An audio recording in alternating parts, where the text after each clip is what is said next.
I ran away and I'm taking off through the bushes and I'm hearing the highway. So I cross over the banister and now I'm walking on the highway against traffic. And I'm just fumbling. I'm hoping someone just field goals me. And a car drives by. Courtney Pollard?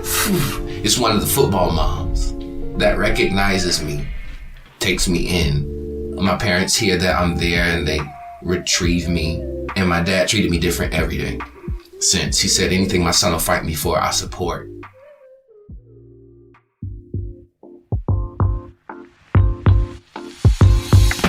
This is Where You From, a podcast for those who believe it's important to stop and listen before we speak. Join us as we ask another Christian thought leader where you're from and discover how their life experiences and expertise, even if we may disagree with something they say, offer us an important perspective that's worth thinking about.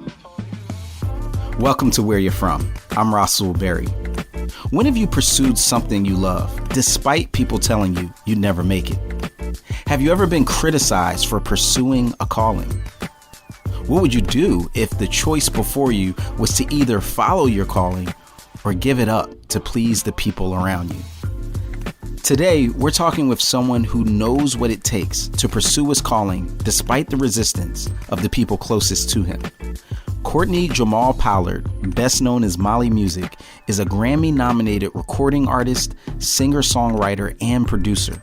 His music has received wide recognition in both sacred and secular spheres. Join me as I ask Molly Music where you're from. I was born in Phoenix, Arizona, but I was raised in Savannah, Georgia. Okay. And that was something actually in preparing for this conversation that I discovered that I didn't know about you before. So what was the Phoenix connection? Military baby.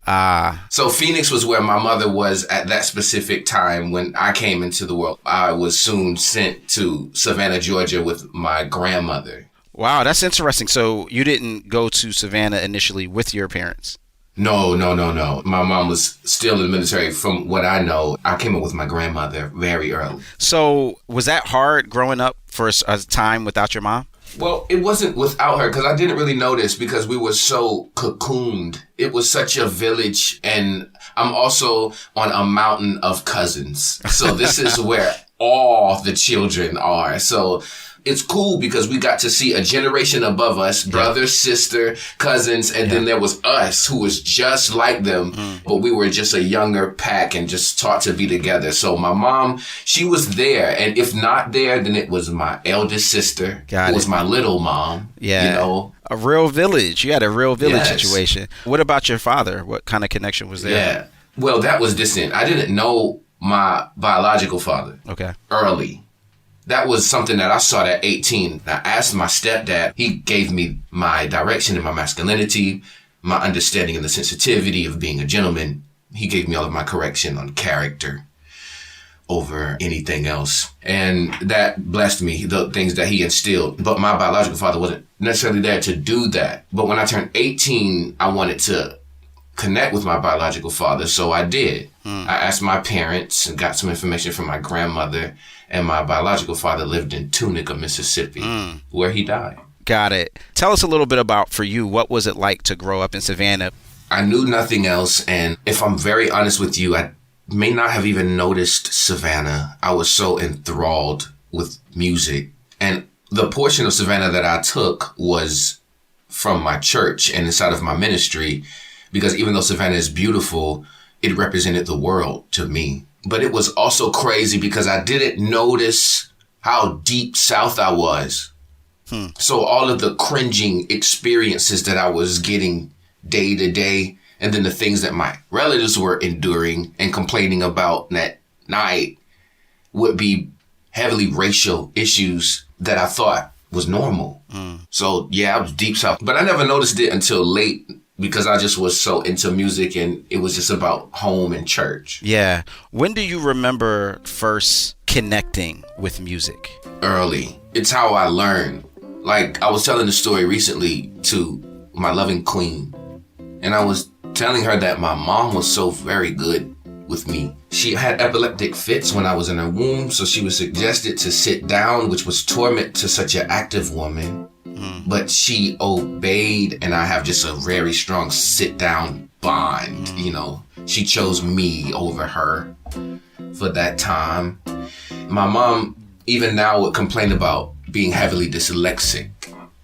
So everything's backwards, or she'll write something. So she's really smart, has a lot of information. She just knows it all in reverse. And I guess she had a bad experience early of someone either laughing at her, or maybe that something happened to her in school as a young girl, to where she just created this formula of, baby, we can do it. We can learn it. We can get this. She just was very aggressive and headstrong in that way. So if I or my sisters showed any type of like learning curve need, she was non-judgmental of it. And she was so versatile between me and my sisters and how she would help us learn it. It was all songs for Molly. Like my elder sister, what's the address? Boom. My youngest sister, what's our address? Boom. Molly, what's our address? I do not know. If it was said, stated, or written, it was irrelevant. But if she sung it, it stuck. So I know all of my addresses, phone numbers until this day by peculiar melodies tucked in a part of my heart. Wow. So my mom taught me that. That's what life is. So my mom, she has both of my hands singing it to Molly. Apartment 39C. And I'm like, okay, that's where we at. So it was music from the beginning. In fact, you mentioned one time that one of your favorite memories as a kid was your family harmonizing together. So that wasn't just in you, that was also something that was around you. Tell us about that. My mother's brother, Leroy Keith Lasson, was like my musical idol. My Uncle Keith, I call him my Uncle Keith. Fly, man, come on. He wore a suit, matching shoes. He had crazy colors. I hear stories that he was the boy in high school that was like flamboyant with the clothes, you know, like they're either laughing at Keith because Keith coming in sharp. You know, he also aspired to pastor and did and sung, but he played keyboard. So that's as close as I got to an instrument and seeing like what this is coming out of his fingers. I was heavily influenced by him. And he and my mother would be forced and told to sing by my great-grandmother Rose, who had a church named Love and Faith. So that's when I would hear my grandmother say, come on up here and sing that song for me. And my Uncle Keith would start it. And they would sing that song, Where Do You Stand? And then my Uncle Tommy would go, I've been running, running. And he got like this big voice. And I'm just sitting experiencing this. And then my mom would come in with the high note and she'll sing the other part and it would just wreck the church. But when they would go to this, where do you stand? I'm on the Lord's side. My Uncle Keith, I was like, wow. But it was something powerful when they all would go, I'm on the Lord's side. Wow. I'm like, crazy. So now for them to get that level in church, then my mom's cooking and they're at the house just practicing and it's busting. And you know, when harmonies lock, it goes zzz, zzz, zzz, zzz. Yeah, you hear this like, this vibration. Yeah. That means you on. So I'm the kid like hearing that. And then, so now my sister, she would mock my mom and I would mock my uncle. And then when my cousin Tommy came in, we had a little harmony. Wow. Me and my cousin KK will be tapping on the drum, 2-part harmony bust. So I loved harmony, and I feel that I have a connection to everybody who knows how to stay on a part. You know, that's like brothers and relatives to me. Man, that's amazing. So you were just saturated in a language that you understood and just naturally could translate and understand for yourself. Well, as I stated earlier, and I'll mention this quickly, my Uncle Keith was a bit of a creative rebel, and then my mother was just this headstrong, talented, smart woman who was just always in my life. But I learned that her aspiration was Broadway. She wanted to be a Broadway singer. My grandfather, her father, the original Latson, the father of her and my Uncle Keith, was a traveling musician and, according to the lore, died on tour in Chicago in an alley helping a lady that he saw getting robbed. That story got back to my grandmother, causing her to traumatically disassociate the family with music for safety, not wanting my mother or her son Keith to go out on the road and die too. Until this day, if I would see my grandmother from coming back from being on tour, she would say, son, they will kill you. That's the thing she says to me. Wow. Be careful out there, son. They will kill you. I'm like, yeah. Yes, ma'am. As I'm getting invited places and I'm looking in the eyes of strangers left and right, my deepest counsel is they will kill you. And that's how I know that she's scarred and hurt and has her story and she's giving me her truth. People say I have trust issues. That's because I stay out of the range of their spears and swords. I got to come closer to get cut, and I don't, because they will kill you. Wow. That's deep. So you mentioned earlier that, your grandmom had also this very deep sense of spiritual formation for you. Tell me a little bit about your spiritual formation and what was that like? And when would you say you kind of held on to God personally and began to walk with him? Well, it was a mixture of a lot of things. But my earliest memory is just being absolved by my great-grandmother, Rosa. And she would call me upstairs amongst my sisters and cousins, and she would ask me to sing. She would let me hear these songs, because I would have to learn the songs. I wouldn't know it. She'll hum some of them to me. But there was one in particular. I still have joy, after all the things I've been through. I still have joy, She would make me sing that to her like a mind-numbing amount of times. She would begin to cry and say peace, and sing it with feeling, son. I would say, oh, I still have peace. And it would bless her. And then she would come to embarrass me by calling me up in the single digits before her whole church, my mother, my uncle, all the people I admired, my sisters, my cousins who were laughing at me, and asked me to sing that for them. I would say, no, I'm crying. And she would not allow me to leave from up there. So I cried for 15 minutes, getting laughed at by my cousins and sisters.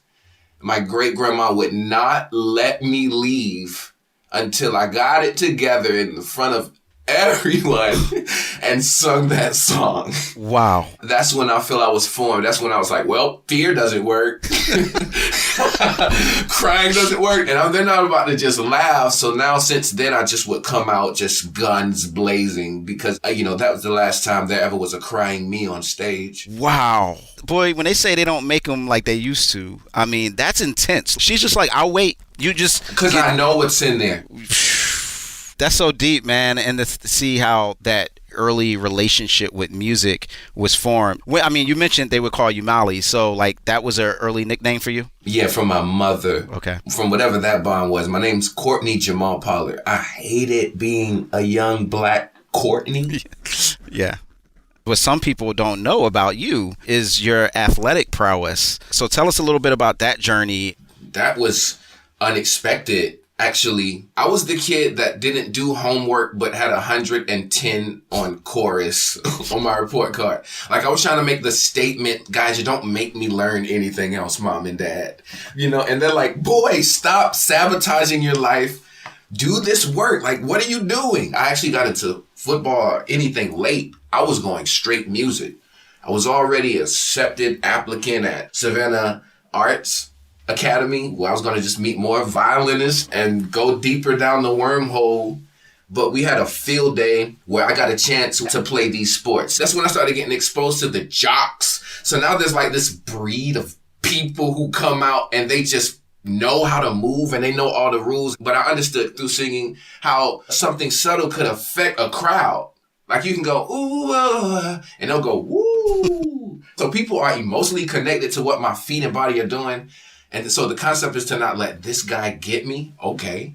Well, my team was losing, but long story short, we just started running, plays. One of the guys say, we're going to play quarterback or whatever. So he threw it to me. I took off and I was a little faster than the other people.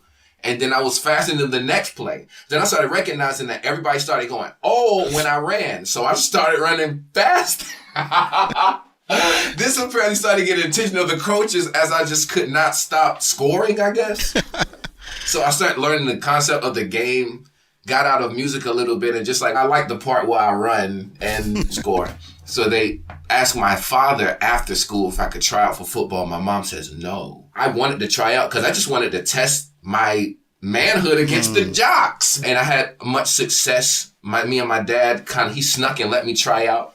And I made the team, so we had to tell mom. Okay, let me just pause for a second, because what you just shared, I have never heard someone use competence in music to describe. But that was my connection. But that's what I'm saying. That kind of just reaffirms what you said earlier about how your mom knew if she wanted Molly to learn something, even like an address, teach it through music. You literally were looking at a football game and the relationship with the audience. Coaches responded different if you got more yards after somebody, or if you broke a play. So I'm like, okay, so this is cool. So all I needed to learn was the defenders, and they were like difficult parts in songs, like trying to learn, that's a defensive back. Just scat his feet. So it was cool. I never took it serious though, because I just wanted to do music. I was so absorbed in music that the school, Benedictine Military School in Savannah, Georgia, scouted me. They started coming to all my football games. It started getting weird. People started really overreacting to me physically. I got a nutritionist, a trainer. I put on 20 pounds.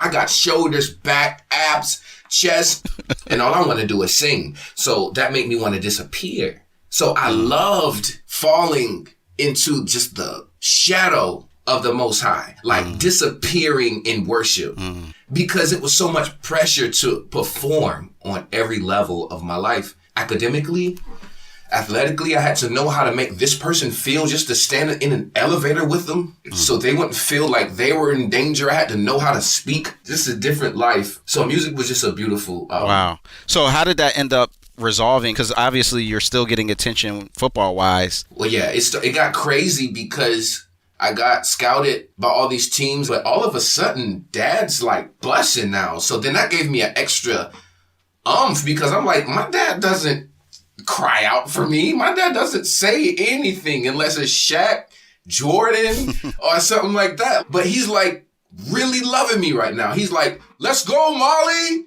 And I'm like, yo, I'm finna get this first down for Pops. Straight up. That really brought my dad into play. So I was really running for that relationship because it made his love evident. He loved me when I played football. It's not that he doesn't love me now. And he probably would hate that part if he saw that. But that was from your eyes, the way that you interpreted his enthusiasm was that way. I'm talking about when I had success at my school, my dad got promotions at work. Wow. I went to the most influential school in the city. My classmates were the sons and daughters of the judges and lawyers, like the owners of the car dealership. It was so different than the lives of everyone that came crying out to God at my church. It was such a paradox because they were just smart, wealthy, plugged in, connected people. They didn't even need God for the same reasons I worshiped him. So my athletic career gave me exposure socially, as I began to learn who I was and wasn't in the earth as well. You know, coaches were doing the academics. So as long as I was scoring touchdowns, I didn't have to do too much in class. If I disappointed them, they might crack down on me or something like that. It was weird. But I guess I was in the core of athletic prime without even knowing, caring, or valuing it. You know, I was getting valued like a prospect. Right. And I just wanted to play piano. And I'm seeing these two worlds you're talking about kind of going into this collision. Yeah. How does that get resolved? 10th grade is when I understood the sport enough and what they were expecting of me. And I also, for myself, said, I want my family to see this. And I chose football as a grounds to develop my masculinity because you can't do it in the house with two sisters and a mom and a dad. You just need some bros that's just going to give it to you. And I crave that. Had no brothers.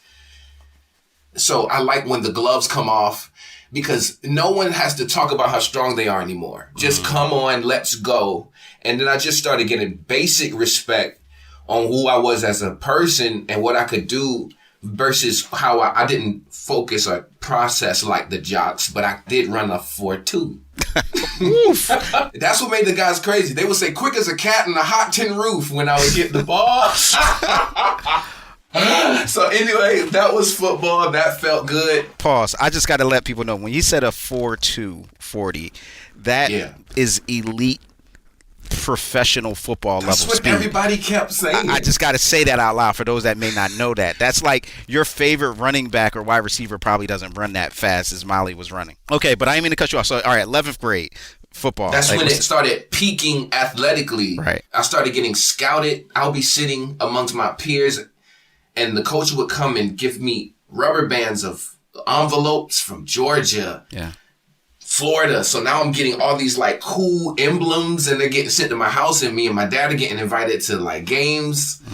But a lot of my friends that are diehard football guys are not getting this attention. So they start hating me. Wow. So I start experiencing hazing to a death. But then that's when I got the full portion of the nastiness of what comes with that.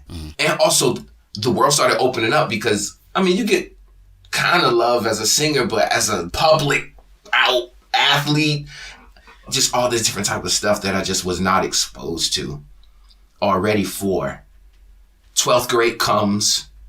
I get scouted. Now colleges are coming to my school. My school is getting offers and favors, and I deny going.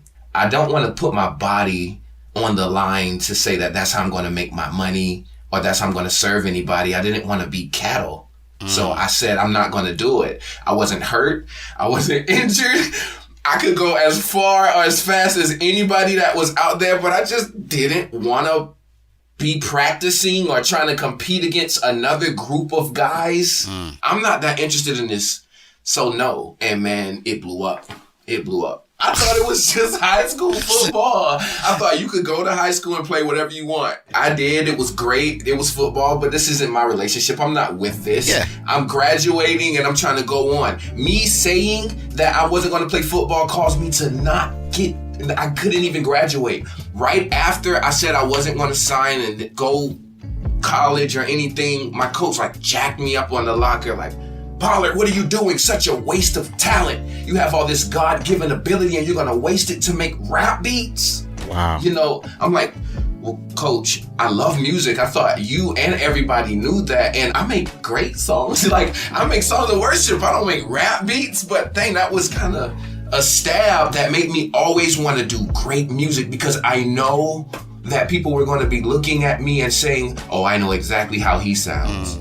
So I have coaches and people in the whole football world that was saying, he says he does music, let's see what this loser puts out. So I'm putting my heart into what I'm doing because it's not going to be received if I make any mistakes. And if I don't make any mistakes, they will be found. How did your family respond to your decision to not? It was tough because I lost my dad for a while because he sunk. It took full faith. He like, hold on. I mean, I know that you like music and you sing at church, but you ain't that good. You know, like, you clearly good with football. You got all this. We got these opportunities, but you really think there's a career or a life for you in that? I didn't even think about it. I just thought I had the right to choose. But everybody wanted the security of knowing that what I chose was a solid thing. So college is securing to some adults in your life. Sports is securing because they could see the future. They can have something to compare it on. But if it's something that's out of there, like, you're going to do what or you're going to waste your life? And I really learned the people who did not believe at that time. And it was the people who were closest to me. And it was like a sabotage because the school was disappointed. They soon called me to the office for cheating because they said that the 4 years that I was there, I did not show. But those were my teachers. The coaches that said I was doing this were my teachers. They said it. I didn't have to do that stuff. They didn't even put the effort in teaching this stuff. Wow. But when I didn't go the full way, they called it and said that it was bad. And I was like, coach, but they all act like they didn't know. And the dean of students had punished me and told me that I had to take the test for all of my finals again. And if my scores didn't match, then it would prove that I did not take the original test. So this turns into me studying, all of the guys studying with me, which was a beautiful moment. I saw just people of all colors, shapes, and sizes see the system collapse on me and help me out. Help me out. Just with basic geometry, just giving me all the tools. So I learned everybody's way of learning. It was cool. It was cool. I learned everybody, like 150 people's way of learning everything I wanted to learn because they wanted me to be successful because they know what I was dealing with was wrong. Man, it's wild how your story is both showing the corruption of the idolatry of sport in our culture. I'm not even out of high school. And you're not even out of high school. When we come back, Molly will share how he overcame the criticism and resistance of his family and peers to follow his musical calling. That's coming up next on Where You're From. If you're enjoying Where You're From, would you take a moment to write a quick review and give us some stars? Podcast platforms like iTunes and Google promote highly rated shows. So a one-sentence review of what this episode or show means to you and a quick 5-star rating will help these important stories reach more people. Thank you for your help and keep listening for more of Where You're From.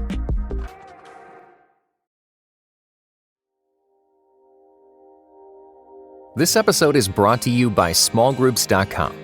Find everything you need to build, grow, and maintain a healthy, thriving small group ministry. Smallgroups.com equips you to develop your ministry model and train your leaders, to nurture spiritual growth in group members, to troubleshoot typical group problems, and also to avoid common pitfalls. Whatever your role in developing life-changing community, we have resources for you. Visit smallgroups.com today.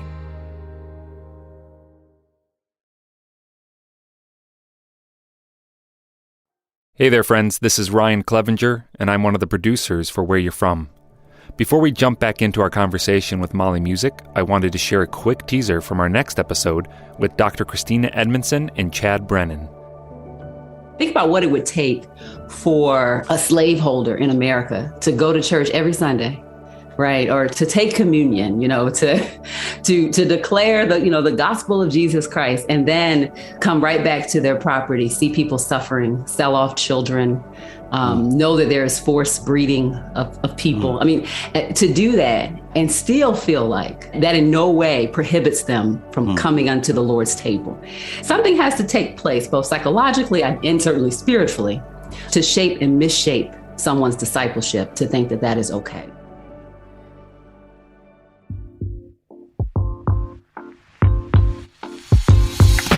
Welcome back to Where You're From. I'm Rasul Berry. And in just a moment, we'll continue our conversation with Molly Music. Before we do, just a quick reminder that the show notes are available in the podcast description. They not only contain the talking points for today's show, but some links to learn more about Molly Music and his albums. You can find these links in the show notes or by visiting whereyou'refrom.org. That's whereyafrom.org. Now let's rejoin Molly Music on this episode of Where You're From. So just to fast forward, so I remember when we talked earlier and you had this interesting moment where you talked about how when you started doing music, you were keeping it a secret. Yes. Why were you keeping it a secret? Ministry! Yeah. I serve the church, man. I serve the church, man. And I serve the body. It's not about all of that. Yeah. That was a craft of something that I was being led by the Spirit to create. It was something beautiful and fun that I was excitedly honing and crafting for that moment where Pastor, if he would allow me to say something to my generation in church. I wanted it to be ready, prepared, polished, and good. Not something that we just threw together. I would spend so much time on those things because I would just feel like the pressure was on me to come through for the people that were my age in the church, because something that I was doing in ministry would cause them to stay committed to. So the church was full of us and we were in the word, but we needed a sound. And my pastor was very good in allowing me from time to time to do that. It wasn't like, hey, learn this song, you got to play this way.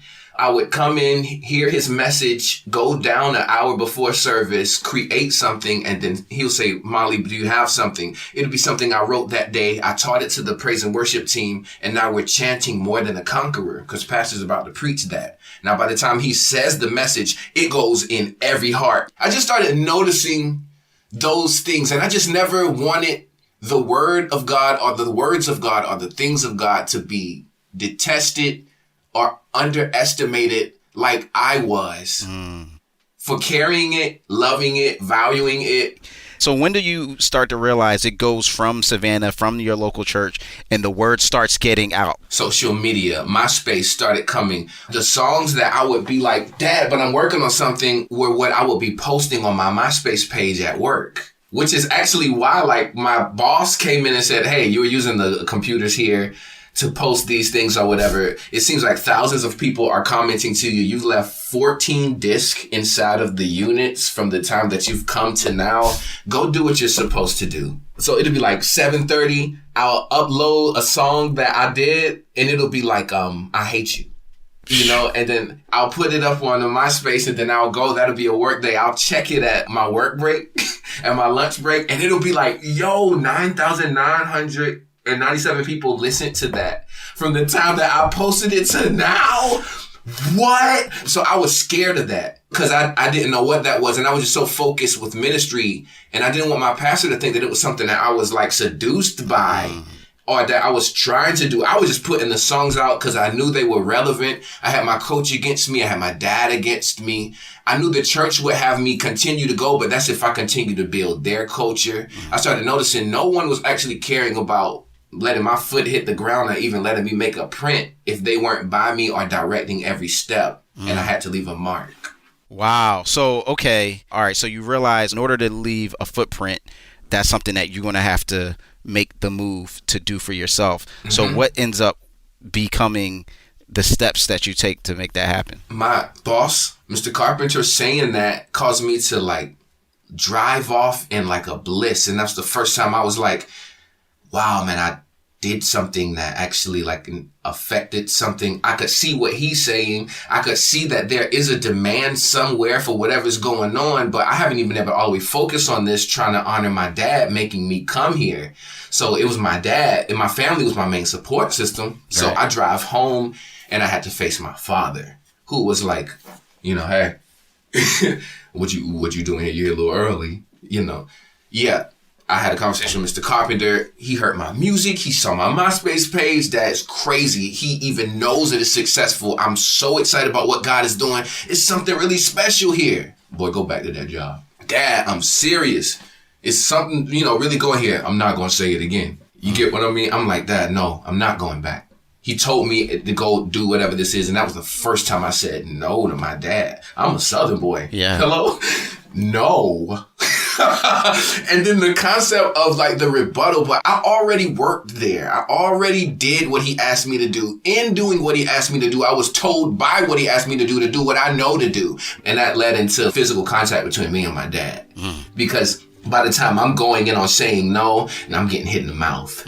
So that, you know, it caused me to stumble. And there was more anger inside of what he was dishing out. You know, I could feel it in the contact. And it made me want to run away. I wanted to die that night. I even tried to like take my own life because I just was upset at everything. And I didn't think that I could have a more basic desire than to sing. I just wanted to sing. I wasn't bothering anybody. I ran away and I'm taking off through the bushes and I'm hearing the highway. So I cross over the banister and now I'm walking on the highway against traffic. Wow. And I'm just like fumbling. I'm hoping someone just field goals me. And a car drives by. Courtney Pollard? It's one of the football moms that recognizes me, takes me in. My parents hear that I'm there and they retrieve me.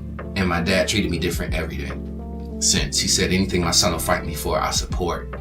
Wow. And by the time I brought MySpace up on my mom's office computer, my page had exploded. Between I Hate You, no music available and forward on there, I was like, wait, over 1 million people listen between the time you beat my butt to here. What in the, then my mom says, Molly, this is incredible. I remember her pulling the computer to her face. She never stopped looking at the numbers since. Like, she just was amazed at the stats. And I didn't know how to read them. And so my mom began to breed and change into like a managerial position. She stopped mothering all together and just became like a general. Like, well, son, hey, you're just going to do what you got to do. Where is it? Miami? Okay, where did they say? Jacksonville or whatever? Give me the phone number. I'll literally hear her like, yes, Mr. such and such, okay, cool, boom, boom. I'm like, wow, that'll turn into contracts. The front room would turn into an office, and then it will be one book called Music Managing for Dummies, 101, turn into another row, into another shelf, and she just would become this Iron Man of managerial things, saying, hold it right there. Have you heard Molly music? Then sit down and be prepared. You know, she just became a machine. Wow. So my mom said we should do a concert. I said, okay. She said we should release these songs. I practiced my band every day, maybe for 2 years. The only days they had off was Sundays because we worshiped God.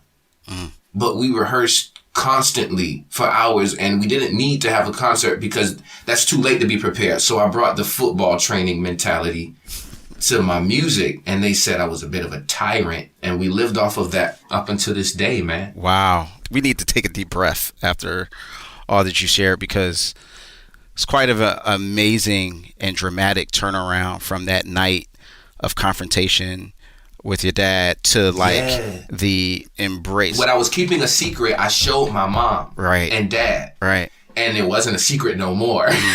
And so from there, my mom got my passcode, and then she began to just go on the messages, because I would get scared at the messages that I would see. Like, hey, this is from Miami. How much to get you to come here? Hey, we're from Connecticut. How much to get you to come? Wow. Was there like a definitive moment of reconciliation with your dad, or did it just like... Oh, yes. Anything that my son will fight me for, I support, is the... Boom. Wow. He was different since. Wow. The second coming came right after that. And he just was sitting back, watching, just not knowing, but he was just so supportive, and he never doubted. Yeah. And it was crazy because he supported with money. He was like the sole capital provider of stuff that we're doing, because I wasn't with a label, but now I have friends and me, and I have photo shoots, and I'm going to travel. Where you think we getting money from? Wow. And let me tell you, I was just talking to our producer, reminiscing about the crescendo of enthusiasm that surrounded The Second Coming when that came out. Yes. As somebody that was working with college students at the time who were, loving God and wanting to see something express who they were, not just spiritually, but also musically, that was inventive, that was revolutionary. And they were like, you gotta hear this. You're sounding like that was the kind of momentum and type of movement that you were hearing all over. I felt blessed because I was living in the South when the South was bussing. Right. So I took up the musical responsibility as gospel. We gonna get this thing out. Yeah, and at the same time, the album has you with like headphones and like this kind of beat machine turntable situation. So you had this one particular line, and probably what was seen as the iconic song on The Second Coming, The Light, where you say, I got the light, stop trying to figure me out.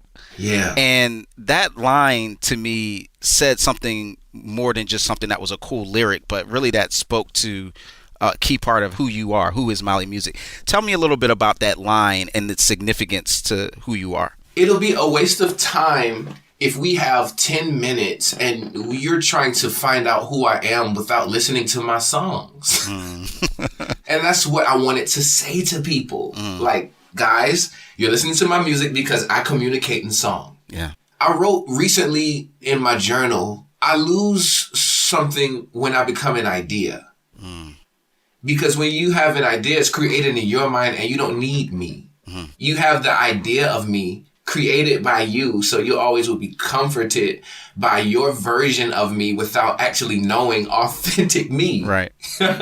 So Second Coming comes out, and at some point, I mean, obviously it does what it does. It makes a lot of noise. What's like the next milestone? I don't know if it's... See, The Second Coming was meant to be because, remember, I had The Coming first, that little gray and white like teaser album, which was just me and my mom releasing the songs that I had on MySpace on a hard copy to whoever didn't have MySpace. Right. And it ended up being the world. So we're licking envelopes and sending it out. That's The Coming. Right. So now there were these seeds that went everywhere. So now from these crazy events of me just being so aggressive with music and my football appeal, Mr. Dale gets in contact with my music from somebody playing my stuff for him, and he travels to Savannah, Georgia after football practice to hear one of my rehearsals that I told everybody I was doing every day. So he sat in my rehearsal. We did a whole show just for him. And he ended up telling my mom why he came and that we were overqualified for it. So afterwards, he began to express that he was a part of 3-6 Mafia.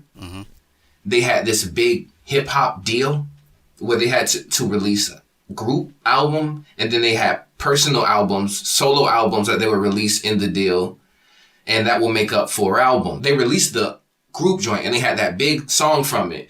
And in between that, 3 of the members died. Wow. Tragically and darkly, right in front of Mr. Dale. So now Mr. Dale is terrified, shocked from all of it, gives his life to God because he's afraid of everything that's going on. He just is like, God, I seen, man, these people that I just ran with, that we was claiming all this, like they just felt like, God, I get down on my knees, I'll do anything. So now he's devoted to making a big sentiment to God, gospel, holiness, to be able to clarify any type of darkness.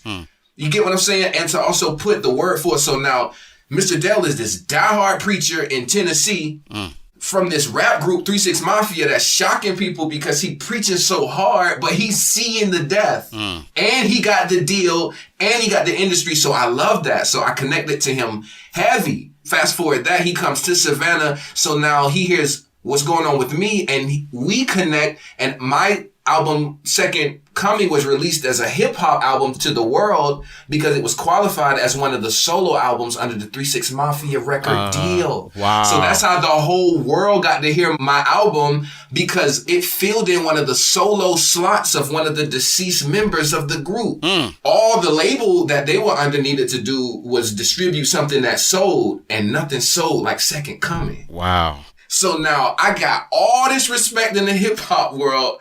I got all this grungy coverage from Mr. Dale, who like, yo, don't talk about this dude. He just dropped the album. So then it started making all this noise. It's selling right now.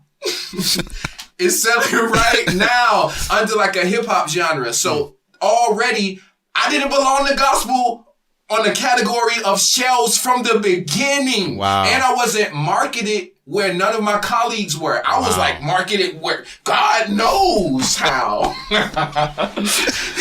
That was just the craziest thing. And then I had powers that weren't pushing gospel music, pushing my product. So like they don't even know to think of me as gospel because hip hop is under my name. Wow. So nobody that was receiving the light thought it was gospel at first. Nobody cared. Then that's when it came this weird thing.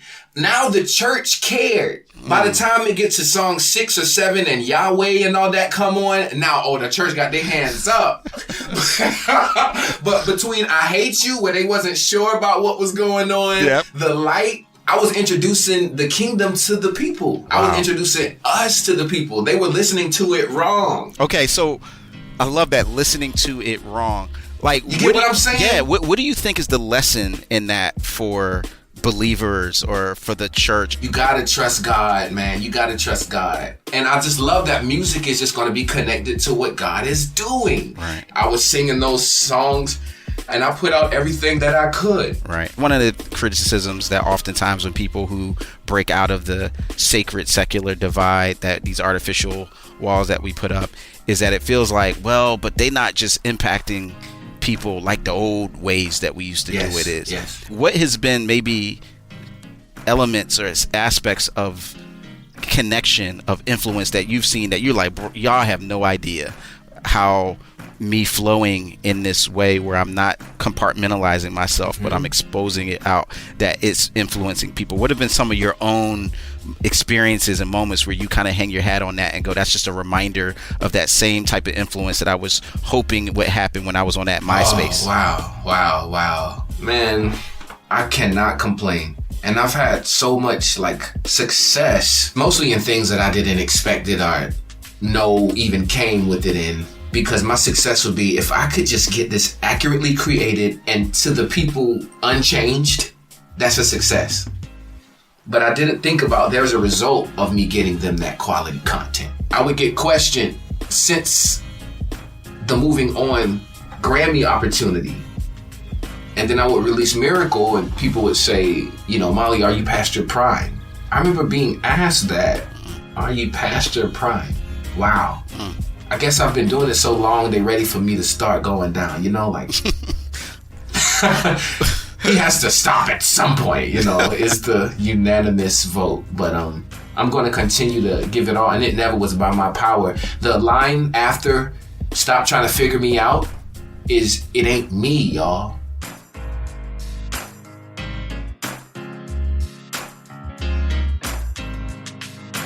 It ain't me. What a powerful recognition of God's work in Molly's life. From his calling to reach people with his music, through the conflicts it took to get there, and to the recognition and impact he is having today.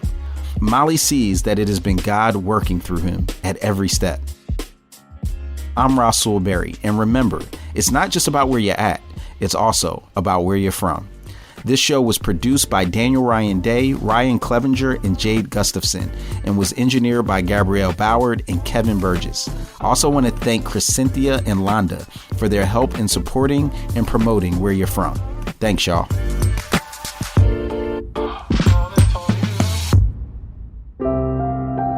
Where You're From is part of the Voices collection from Our Daily Bread Ministries.